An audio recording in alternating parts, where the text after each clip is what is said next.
En 30 minutos, MF Economía e Inversiones y Radio 1000 te traen los principales temas económicos del mundo y de Paraguay con Economía a 1000. Este podcast es presentado por la Bolsa de Valores de Asunción, promoviendo los valores del mercado. Muy buenos días, bienvenidos a una emisión más aquí de Economía 1000. Muchas gracias por la compañía de todos los días, ya para empezar una nueva jornada de este espacio económico, recordando que es una coproducción con la consultora MF Economía e Inversiones y por supuesto Radio 1000. Agradeciendo a todo el equipo humano que hace posible también este programa, y ya la saludo a mi compañera Ada Caballero. ¿Cómo estamos, Ada? ¿Qué tal? Bienvenida. Buen día, Prince, buen día a la audiencia, ¿todo bien y vos? Todo en orden, entre paréntesis, una lluvia que causó y de alguna manera está causando estragos en determinados puntos del país. Esperemos que lo que se pronostica de más lluvias no llegue con tanta fuerza como fue durante esta mañana, así que a cuidarse en ese sentido. Cerrando paréntesis, es momento de compartir las principales noticias económicas del día. Adelante, compañero. MF Economía e Inversiones presenta las principales noticias económicas de Paraguay y el mundo. De acuerdo con Bloomberg en línea, casi el 90% de la carga económica derivada de los aranceles en 2025 fue soportada por las empresas y los consumidores estadounidenses. Con datos hasta noviembre de 2025, el estudio concluye que cerca del 94% de los costos arancelarios se trasladaron a empresas y consumidores en los 8 primeros meses del año. En noviembre, un arancel del 10% se asoció a un descenso de 1,4% en los precios de exportación, con una repercusión del 86%, lo que implicó que ese 10% solo causó una baja de 0,6 puntos porcentuales en los precios de exportación extranjeros. Después del 2 de abril, el día de la liberación del presidente Donald Trump, la tasa arancelaria media de Estados Unidos aumentó del 2,6% al 13%, con un pico en abril y mayo impulsado por incrementos temporales sobre productos chinos. Aunque exenciones y cambios en la oferta redujeron el arancel efectivo, la carga económica recayó mayormente en los estadounidenses y aceleró el desplazamiento de cadenas de suministro desde China hacia México y Vietnam. ¿Más información? De acuerdo con Yahoo Finanzas, el índice de precios al consumo habría aumentado 0,3% en enero, tras un incremento similar en diciembre, mientras que en los 12 meses hasta enero avanzaría 2,5%, por debajo del 2,7% de diciembre. El informe llega luego de que el empleo se acelerara en enero y la tasa de desempleo bajara al 4,3%.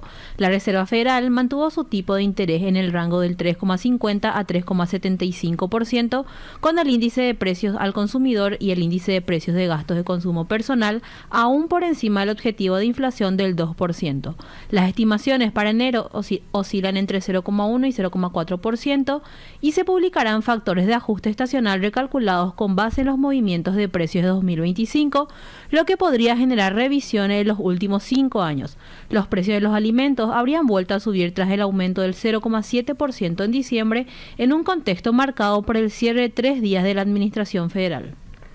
Más información internacional. De acuerdo con Bloomberg en línea, la administración Trump busca reducir el arancel de los aranceles sobre acero y aluminio ante las dificultades para su cálculo en el marco del acuerdo comercial pendiente con la Unión Europea. El año pasado se impuso un gravamen del 50% al acero y aluminio extranjeros dirigido al exceso de capacidad china que afectó a Canadá, la Unión Europea, México y Corea del Sur, y luego se amplió a productos derivados.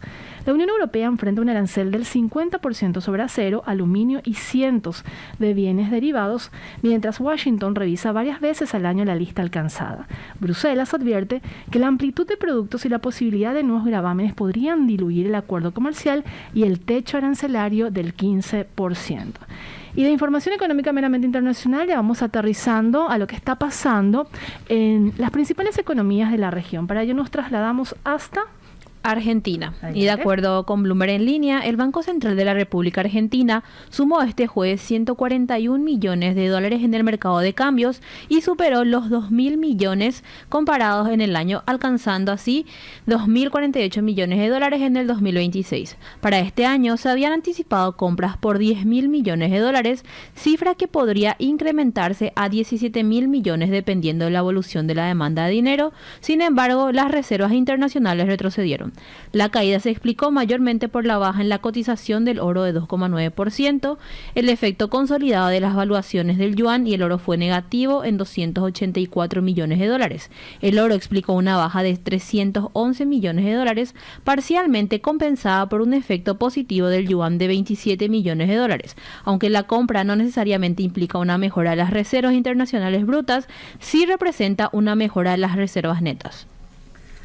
Aquí estoy haciendo una suerte de monitoreo de los portales internacionales y sobre todo de Argentina por esta reforma laboral que está causando mucha preocupación y obviamente siendo centro de críticas por parte de los que serán afectados.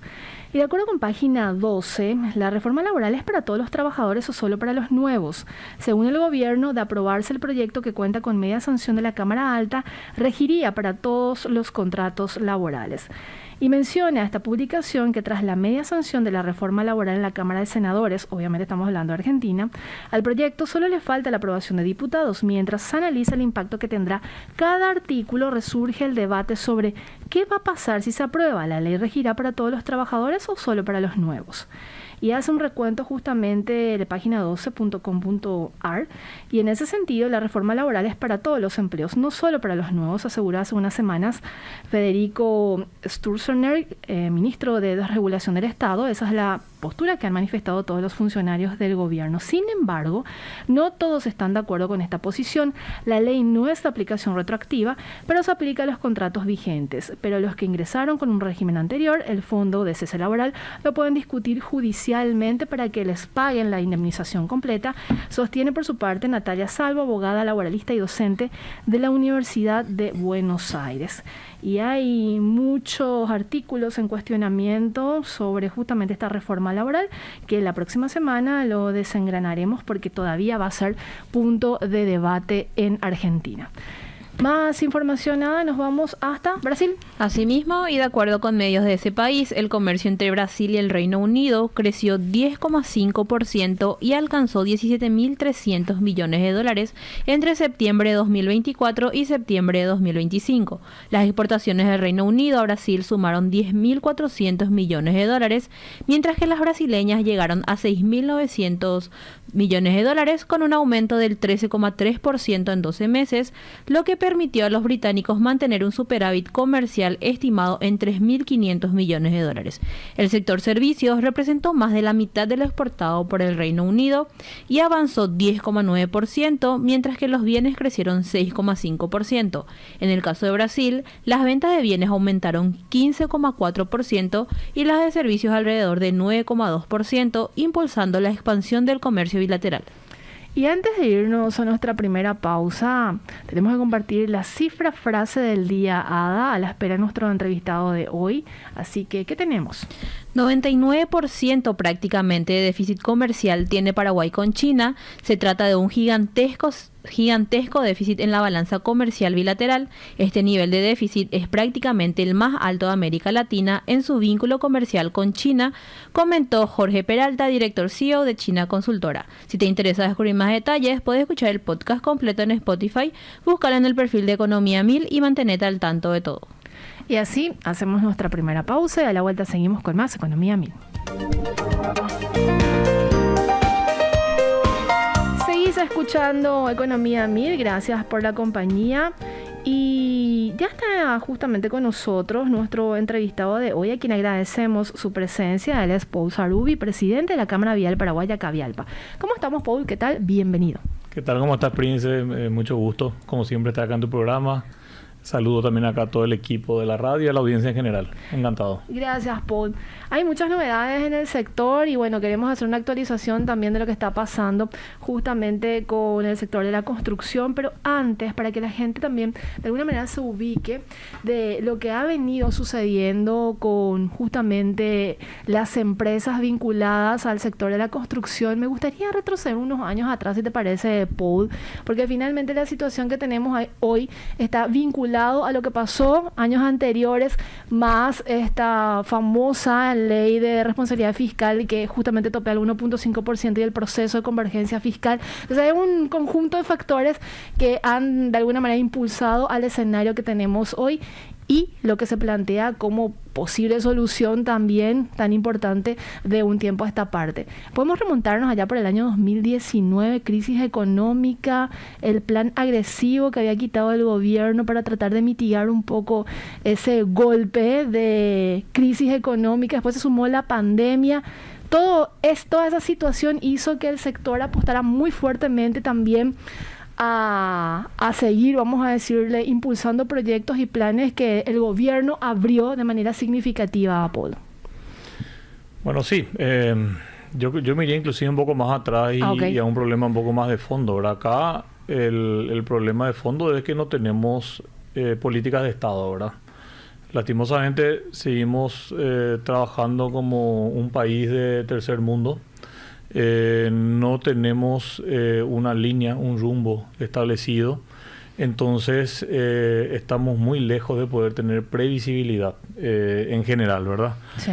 Y el caso de la pandemia fue un ejemplo claro de lo que estoy diciendo, ¿verdad? O sea, para poder trabajar en el sector de la construcción, las inversiones que hay que hacer son muy grandes, ¿verdad? ¿De cuánto estamos hablando aproximadamente, Paul? No, cualquier empresa hoy que quiera entrar a licitar con una obra de Ministerio de Obras Públicas tiene que tener un capital de unos 15, 20 millones de dólares, tenés que comprar equipamientos, plantas asfálticas, plantas trituradoras, equipos de asfalto, personal calificado, no es cualquier tipo de personal. O sea, la logística que necesitas para poder entrar a este tipo de obra es enorme, ¿verdad? Entonces, el sector se va dimensionando en base a los volúmenes de obra que hay cada año. Y lastimosamente en Paraguay esos volúmenes de obra son absolutamente imposibles de saber, ¿verdad? Hay que adivinar.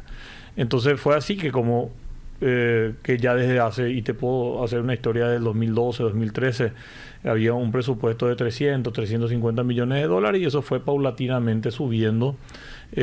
Hasta que en la pandemia justamente con una estrategia anticíclica económica se tomó la decisión de licitar una muy buena cantidad de obras para tratar de compensar ese impacto económico de la pandemia y eso ocasionó que también las empresas crezcan, ¿verdad? Crecieron mucho en equipamiento, en personal calificado, pero de vuelta pasa la pandemia y empieza de vuelta a bajar, ¿verdad? Y eso es lo que no puede pasar, porque no es un día de la noche a la mañana que vos podés vender todos tus equipos, no podés más vender los equipos, tenés obligaciones financieras sobre esos equipos porque los equipos se pagan en cuotas a 5 años, a 6 años, a 7 años.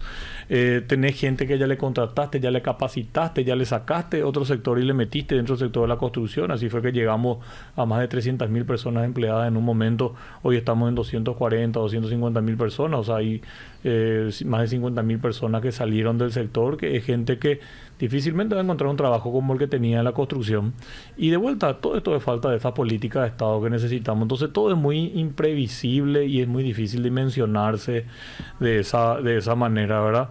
Bueno, ¿qué ocasiona esto? Que otra vez encima de que los presupuestos van bajando, porque fueron bajando ya el 2021, 2022, ¿cierto? Otra vez nos veamos en la situación en la cual ni siquiera ese presupuesto disminuido se puede cumplir con los pagos. Entonces llegamos al 2023 en el cambio de gobierno con una deuda de más de 400 millones de dólares acumulada, que siempre lo decimos, muy agradecidos con el gobierno actual, tuvieron la apertura de sentarse a dialogar, se hizo un análisis de todita las deudas, factura por factura, obra por obra, certificado por certificado, se hizo una auditoría, se llegó al número que verdaderamente el que nosotros decíamos, que es el número de deuda ese de más de 400 millones de dólares, y se pagó. Al principio de 2024 se pagó. Se llegó a cancelar en ese momento, Paul. Y el 90-95% de los Por capitales fueron pagados, ¿verdad? Pero sí quedó pendiente el pago de los intereses que se ocasionaron por esa deuda de esos $400 millones en ese plazo, que son intereses contractuales. Ahí yo tengo que decir, porque escuché ya comentarios en otros medios que hablaban de que esos intereses no existen, los intereses son contractuales, nuestros contratos. Entiéndase, dicen, Paul.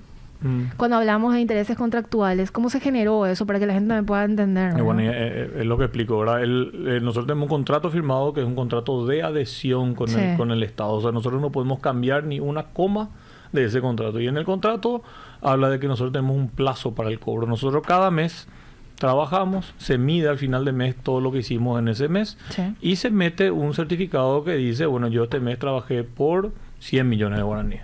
Entonces, el Estado me debe 100 millones de guaraníes por lo que yo trabajé en el mes, ¿verdad? Y te dice después, te voy a pagar en 45 días o en 60 días, los contratos dicen. Y si no te pago en ese tiempo, te tengo que pagar intereses por el atraso. Porque yo cuando hago el cálculo de por cuánto voy a vender mi obra, estoy calculando cuánto es lo que tengo que sacar del banco para poder hacer la obra, ¿verdad? Entonces, y el plazo que tengo que aguantar antes de poder recuperar esa plata cobrando los intereses, ¿verdad? Cobrando los capitales.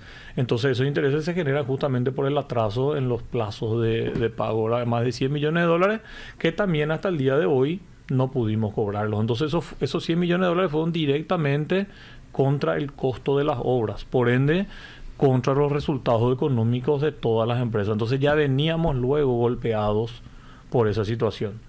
Y de vuelta se empieza a licitar 2024, 2025, obras nuevas y volvemos otra vez a atrasar. Nos terminamos el 2024 con 50 millones de dólares de deuda y el 2025 ya terminamos con 220 millones de dólares de deuda. Aumentó de vuelta a 170 millones el 2025. Entonces hoy estamos con una deuda de más de 220, 230 millones de dólares porque se volvieron a meter otra vez certificado en enero. Tenemos la deuda histórica esta de los intereses de más de 100 millones. Y de vuelta vemos que tenemos un año en el cual el presupuesto aprobado a fines del año pasado para el año 2026 es insuficiente para todas las obras que tenemos. O sea, lo que nosotros tenemos que ejecutar obligatoriamente por los plazos de los proyectos que tenemos contratados con el Estado es más que el presupuesto que se aprobó en el Parlamento. Entonces ya de por sí, si ejecutamos todo esto este año, vamos a terminar de vuelta aumentando la deuda que hoy ya existe y eso ya es inviable. Las empresas ya no pueden seguir aguantando esta situación económica. Los bancos ya no nos están dando créditos y si nos dan créditos nos dan unas tasas altísimas porque ya también nuestro riesgo ya aumentó, corporativo aumentó muchísimo. Entonces tenemos que tener una solución, una salida si es que no queremos o que las empresas quiebren en su mayoría o que las obras no se ejecuten y tengan que parar y entremos también en problemas contractuales con el Estado porque también nosotros tenemos las obligaciones de tener que ejecutar las obras, pero sinceramente no se puede ejecutar la obra si uno no tiene el oxígeno para poder financiar esa obra, ¿verdad? Entonces, no es fácil la situación. Uno siempre trata de ponerse en la silla del que está enfrente. Entendemos que también por parte del gobierno tienen sus limitaciones presupuestarias, pero el gobierno fue quien llamó a licitaciones, quien firmó los contratos y por ende tiene sus obligaciones contractuales de tener que cumplir con el sector de la construcción.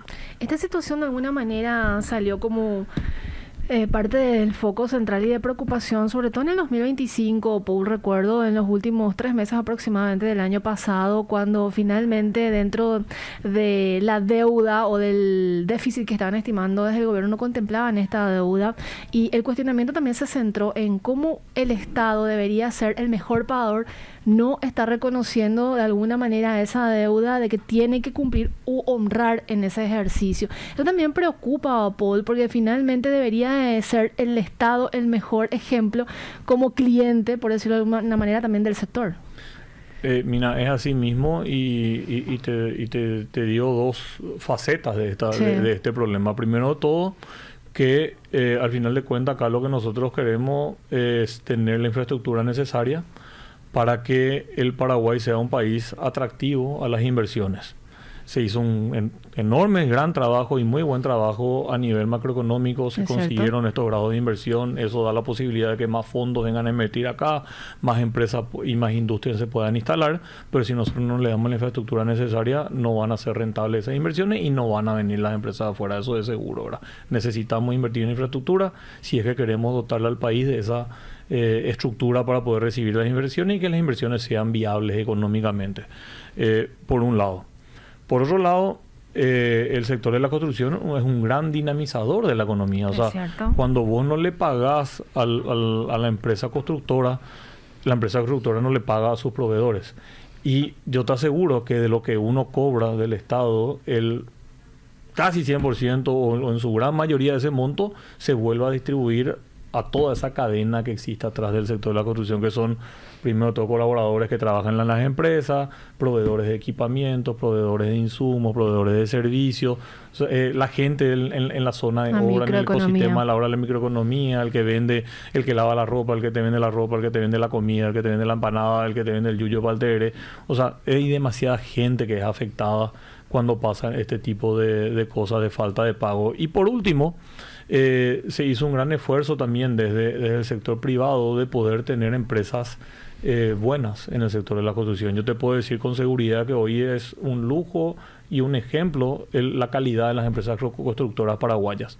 Pasamos de un puñado de empresas hace algunas décadas a tener hoy más de 80 empresas que están trabajando con el Ministerio de Obras Públicas.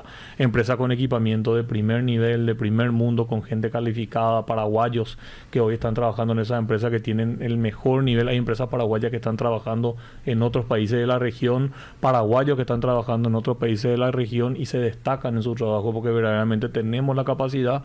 Entonces yo creo que el Estado tiene la obligación de cuidar a un sector que al final de cuentas es un pilar dentro de la economía del país.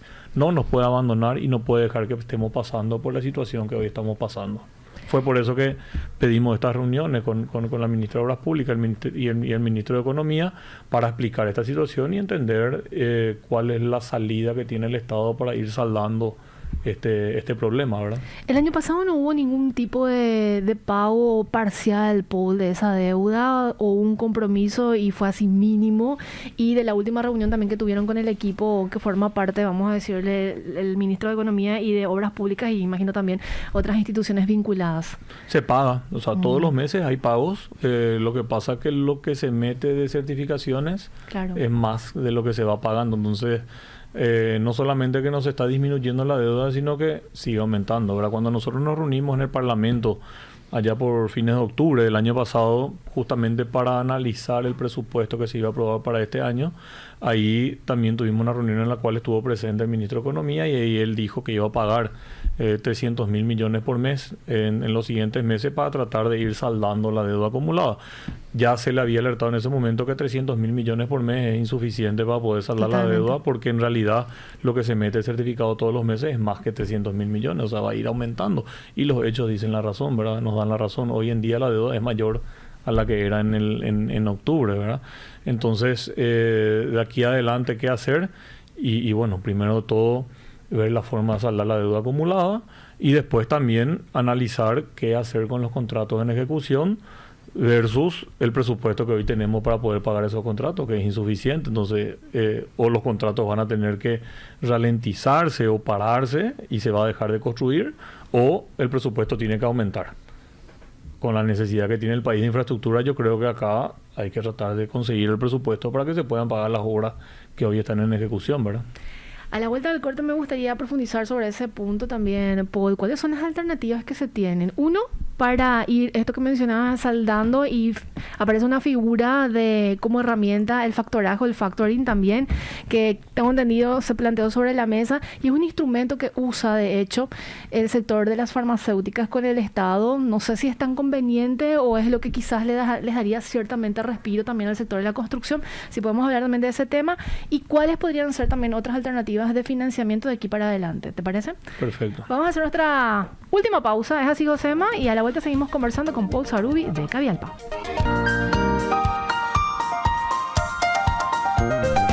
Seguís escuchando escuchando Economía 1000, muchas gracias por la compañía. Hacemos un rápido pimponeo de las principales noticias económicas del día a nivel nacional. ¿Qué tenemos, Ada? De acuerdo con Valor Agro, el mercado de haciendas gordas de exportación mantiene firmeza con valores en alza y oferta limitada. El productor, favorecido por buena disponibilidad de pasto, no muestra apuro para vender y espera mejores precios en un contexto que desde comienzo de año presenta una tendencia sostenida al alza. La disponibilidad de ganado terminado sigue ajustada y las entradas se ubican entre 7 y 10 días con un ritmo de faena moderado frente al promedio del año pasado. De acuerdo con ABC, la bajante del río Paraguay y el crecimiento considerable del Bermejo con mayor arrastre de sedimentos obligaron a intensificar el dragado en la desembocadura. La ANP sumó 2 dragas y trabaja las 24 horas sin cerrar el paso, mientras las embarcaciones cruzan por un lateral del área intervenida. El franqueo se realiza con un límite de 9 pies, en un escenario donde el río Paraguay se encuentra por debajo del nivel que le permitiría contar con capacidad de autodragado. Y también forma parte de los grandes desafíos que sigue enfrentando el país en materia ya de logística y vinculado también a infraestructura. Y sobre ese tema estamos conversando también con Paul Sarubi, él es presidente de Cavialpa. Paul, dejé pendiente como varias aristas también para seguir conversando sobre lo que está pasando con el sector de la construcción y concuerdo totalmente contigo, un sector muy importante que dinamiza la economía en toda su cadena y cualquier impacto que se genere obviamente también tiene su incidencia en las familias por sobre todo. Y se vio, de hecho, con la salida de muchos empleados, ya mencionamos unos 50.000 aproximadamente despidos que se dieron a raíz de este complicado escenario. Obviamente esperemos que no se profundice. En ese escenario, Paul, tengo entendido que se reunieron días atrás con el Ministerio de Economía y Finanzas y se planteó, ya mencionabas también la situación. ¿Qué alternativas se puso sobre la mesa? Esta figura del factoraje o factoring, como se le conoce también, ¿termina siendo como una posible solución a lo que está pasando o cómo lo ven desde el sector? Yo creo que es una solución a medias. Te acerques más, gracias. Creo que es una solución a media y a corto plazo, ¿verdad? Pero puede salvar la situación ante esta urgencia que hoy tenemos, ¿verdad? El factoring para mí es una herramienta que tiene que existir. El Estado es entendible de que tenga momentos en los cuales no tiene la disponibilidad como para poder cumplir con todos sus compromisos, así como hay momentos en los cuales entran gran cantidad de impuestos y tasas que hace que vuelva otra vez a mejorar en su situación económica y financiera, y el factoring justamente te ayuda para estos lapsos en los cuales no hay la disponibilidad. ¿De qué se trata? De que si yo tengo una factura metida al Estado, el Estado me debe a mí, yo no puedo seguir aguantando financieramente el no cobro, entonces yo le traslado el derecho de cobro a otra entidad, cobro yo en el momento y la otra entidad después cobra desde el Estado a un mayor plazo, ¿verdad? Acá lo que se está tratando de hacer es de generar un paquete de certificados, de facturas que se le puedan trasladar al sector financiero, que nosotros podamos ya cobrar esos capitales ahora y que después entre el Estado y el sector financiero arreglen en qué plazo pagar esa deuda y con qué tasas de interés se van a pagar, ¿verdad? Ahí importante es decir, al entrar el Estado como deudor y no nosotros como empresas privadas que somos los que hoy tenemos la factura, el Estado tiene la garantía soberana. Entonces las tasas de interés que se van a cobrar van a ser seguro mucho menores a las tasas de interés que a mí me cobra el banco y que después yo le tengo que volver a repasar al Estado una vez que cobro el capital, porque como habíamos dicho, una vez que yo cobro el capital, después tengo que calcular la tasa de interés por la cantidad de días de atraso que tiene esa factura y tengo yo que recuperar ese costo financiero que yo tuve, ¿verdad? Entonces mi costo financiero siempre va a ser mucho más oneroso que el costo financiero que va a tener el Estado por un tema de tasas, ¿verdad? Y más todavía hoy con la garantía soberana que tenemos, las tasas del Estado como soberano siempre van a ser menores, ¿verdad? Entonces esa es la idea y bueno, de esta manera dar un oxígeno que no es la solución definitiva, porque tampoco no soluciona el 100% de la deuda, pero por lo menos va a solucionar gran parte y darnos también un poco más de tiempo en trabajar en qué hacer con el presupuesto de aquí en adelante, Claro. porque como te había dicho, también el presupuesto es insuficiente para este año y tenemos que ver la forma de que ese presupuesto se adecue, ¿verdad? De que se puedan reprogramar algunos proyectos, que se puedan ampliar también los presupuestos y así tratar de volver otra vez a un sistema económicamente sano, por llamarle de una manera, ¿verdad? Esta figura del factoraje, Paul, ¿está a la espera de la aprobación del sector de la construcción o cómo funcionaría? ¿Cuál es el paso siguiente?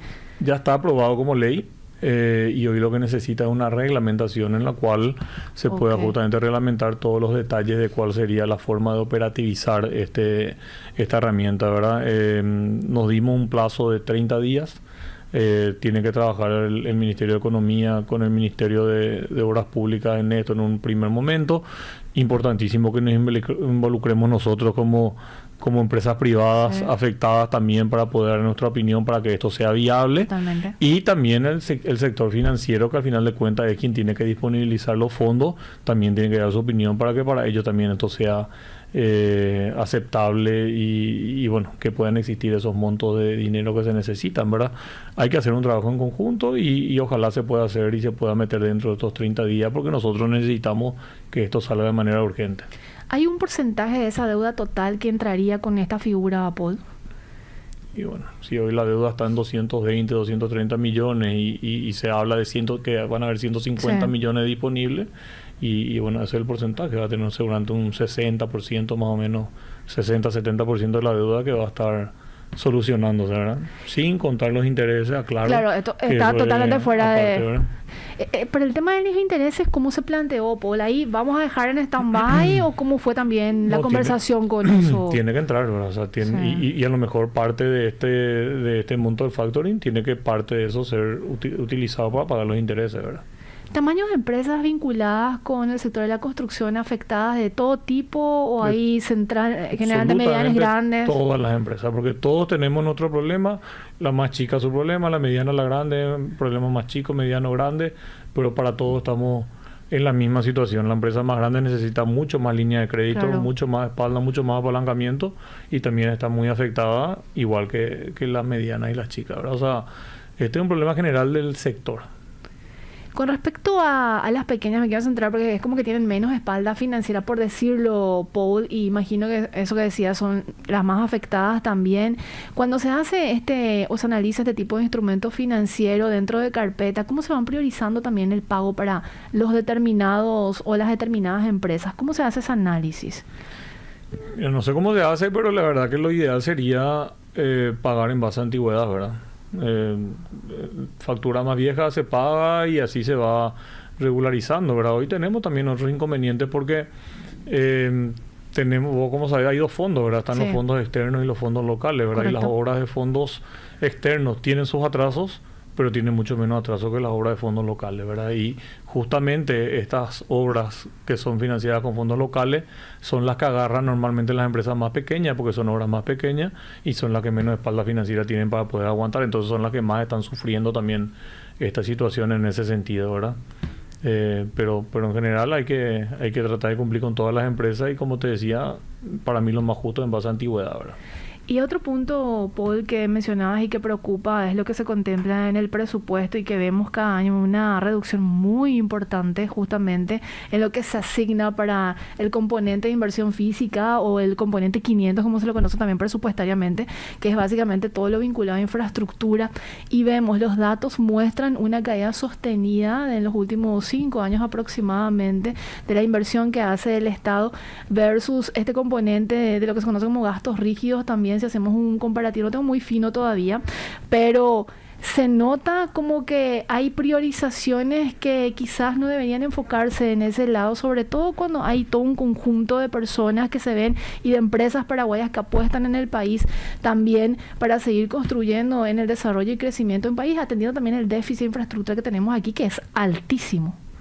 Interesante tu comentario, tu pregunta, porque veo que es así, ¿verdad? Lastimosamente hay un tema que siempre pedimos, que es mejorar la calidad del gasto público, ¿verdad? Y tratar de que justamente ese gasto corriente del Estado vaya optimizándose, se vaya achicando y poder tener un mayor margen para poder invertir, ¿verdad? Para poder dedicarla a la inversión. Y lo que vemos en los últimos años es que, y esto no estoy hablando de 5 años, estoy hablando de 20, 30 años, o sea, cada año aumenta más el tamaño del Estado, los gastos corrientes, y vemos que la inversión está bajando. También hay que ser justo, hoy está también compensado en parte este presupuesto menor con los fondos que entraron de Itaipú. Se había hecho, y vos sabés, una muy buena negociación con respecto a la tarifa de Itaipú, y eso generó también un monto que ya desde el año 2025, 2026 hasta el 2027 hay unos montos asignados importantes para obras de infraestructura que salen a través de Itaipú, que no está metido dentro del presupuesto general de gasto de la nación, ¿verdad? Pero independientemente de eso, sí, tenemos que seguir trabajando en lo que es la optimización del gasto público y tratar de ir generando más margen para poder invertir. Y por sobre todo, independientemente del volumen de obra de inversión al cual se pueda llegar, que ojalá sea lo más posible, a lo que se cierre hay que cumplir el pago. O sea, nosotros necesitamos previsibilidad, y si es 10, que sea 10, y si es 50, que sea 50, y si es 1000, que sea 1000, que sea lo que sea, te repito, lo más posible, porque el Paraguay necesita, pero que se cumpla con los montos asignados, ¿verdad? Porque acá, si nosotros no tenemos previsibilidad, nosotros tampoco no podemos trabajar con la fuerza con la cual tenemos que trabajar. Y acá hablo en general todas las empresas. Hay empresas que al de estar ya tan mal económicamente no pueden aplicar toda su potencia o toda su sabiduría a la ejecución de las obras. Ya les cuesta conseguir material, les cuesta conseguir proveedores, les cuesta que sus subcontratistas se queden a trabajar en la obra. Si uno le paga a fin de mes, al día siguiente se dan la vuelta y se van porque tampoco ya no aguantan. Entonces baja mucho lo que es los plazos contractuales de las obras, y en algunos casos ojalá no pase, pero hasta se vería afectada la calidad de las obras, ¿verdad? Entonces hay que cuidar mucho de esto, ¿verdad? Hay que trabajar, hay que tratar de sanearle a las empresas, y que las empresas también tengan la seriedad de poder cumplir así con sus contratos, pero dentro de una situación mucho más equilibrada, ¿verdad? Que hoy no la existe, ¿verdad?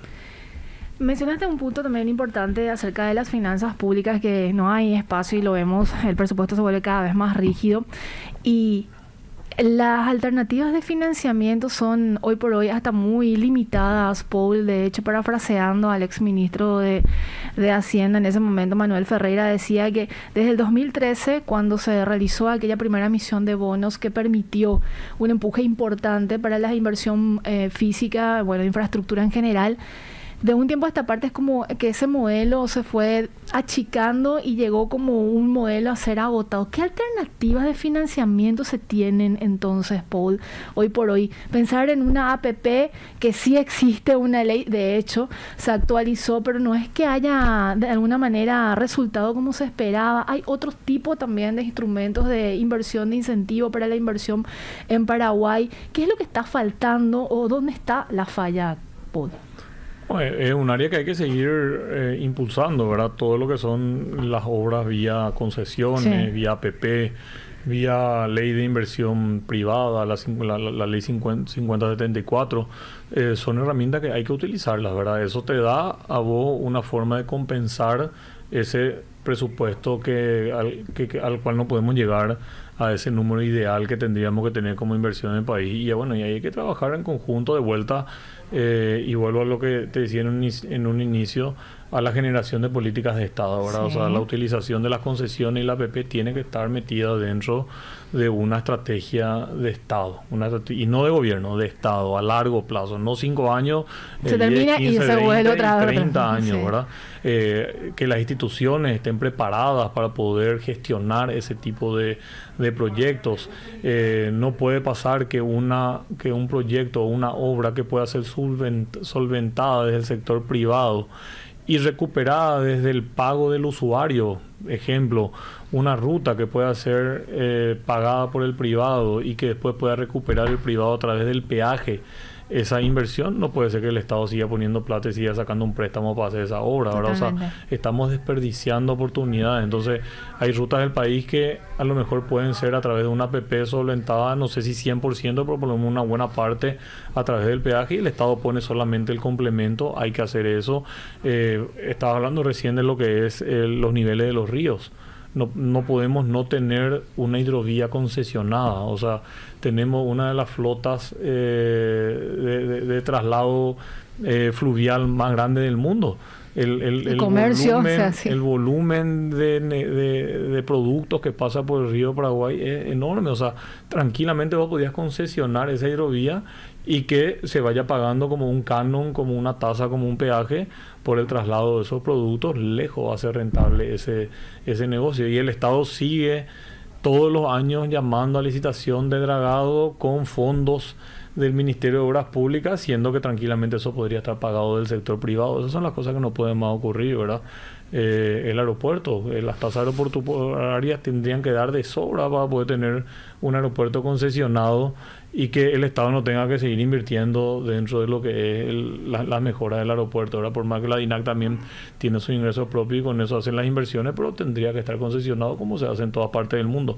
Creo que ese tipo de herramientas son las que tenemos que seguir explotando de vuelta dentro de una planificación y una estrategia a largo plazo, en la cual para mí es importante que el sector privado también pueda formar parte de la elaboración de esa estrategia, porque al final de cuentas los gobiernos van pasando y lo que va quedando siempre son las empresas privadas, que son las que miran a más largo plazo, ¿verdad?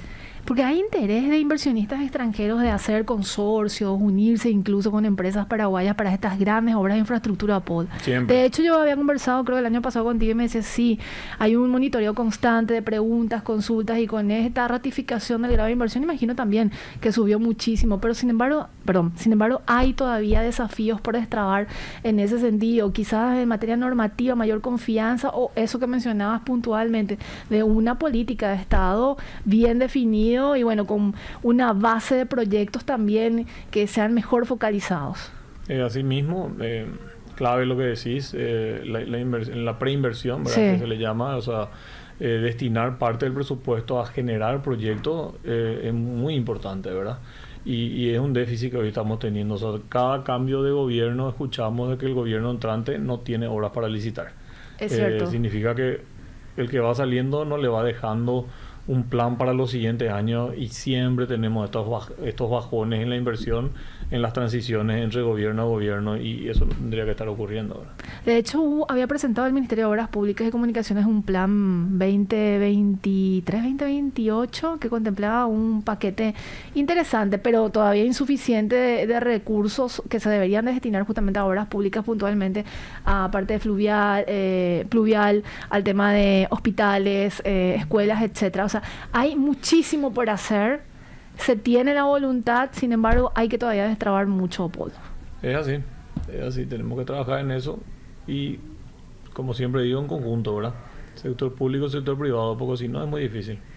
Reflexiones finales antes de terminar, Paul, de la última conversación también que tuvieron con el Ministerio de Economía. Están ahí pendientes, hay una conversación activa también, vamos a decir, la apertura de cierta manera también con el Estado en ese sentido. Es así, siempre valoramos nosotros el diálogo, o sea, el poder sentarnos en una mesa a poder cada uno plantear su punto de vista, sí. Su situación, siempre es sano. Nos entendemos también mutuamente y tratamos de llegar a consenso, ¿verdad? Bueno, vamos a seguir trabajando, ojalá se pueda cumplir con estos objetivos y con estos plazos de poder rápido reglamentar la ley de factoring, que eso oxigene un poco al sector a corto plazo, y bueno, seguir trabajando después en cómo hacer para tener un presupuesto más adecuado a las necesidades que tiene el país, ¿verdad? Déficit de infraestructura está dependiendo de qué organismo se trate, 24.000 a 36.000 millones. Así mismo, un promedio de 30.000 millones de dólares es lo que se dice en todos los sectores, ¿verdad? De anual, sector, sí. Carretera, hidrovía, sí. Agua y saneamiento, salud, educación, eléctrico. O sea, todos los sectores que tengan que ver con infraestructura en los diferentes ámbitos, suma más o menos esa es la necesidad que tenemos. Y como no estamos llegando a medias, ni a 1.000 millones, sí. Entonces que un 2% del PIB, que es lo que estamos hablando, estamos realmente lejos de poder llegar a lo que necesitamos, ¿verdad? Paul, un gusto tenerte en el programa. Vamos a seguir monitoreando, obviamente, de todo lo que está pasando en el sector de la construcción, por todo el impacto que también ya los pusimos y expusimos aquí en el programa. Que tengas un excelente fin de semana. A vos también, muchísimas gracias. Gracias acá al equipo y a la audiencia, que tengan un buen fin de semana. Gracias. Estuvimos en compañía de Paul Sarubi, presidente de la Cámara Vial Paraguaya, Cavialpa. Ada, vamos terminando el programa. Nos reencontramos el lunes. Sí. Con más información, análisis y por supuesto entrevistados aquí en Piso, donde la gente puede escuchar este capítulo y otros también de Economía a Mil. Pueden buscar en Spotify y también en YouTube como Economía a Mil. Nos vamos despidiendo, que tengan un excelente fin de semana. Este podcast es presentado por la Bolsa de Valores de Asunción, promoviendo los valores del mercado.